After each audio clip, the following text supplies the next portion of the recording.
পাশে থাকে না। কিছু কিছু সম্পর্ক শেষ হয়েও হয় না। একজন হয়তো অনেক বদলে যায়, কিন্তু অন্যজন সে সম্পর্কের বোঝাটা বয়ে বেড়ায় সারা জীবন। যে তোমাকে ভালোবাসে তাকে কখনো ঘৃণা করবে না।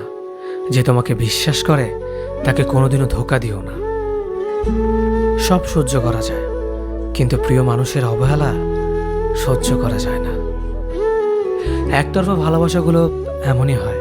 একজন পাগলের মতো ভালোবেসে যায়, আর একজন পাগল ভেবে শুধু অবহেলা করে যায়।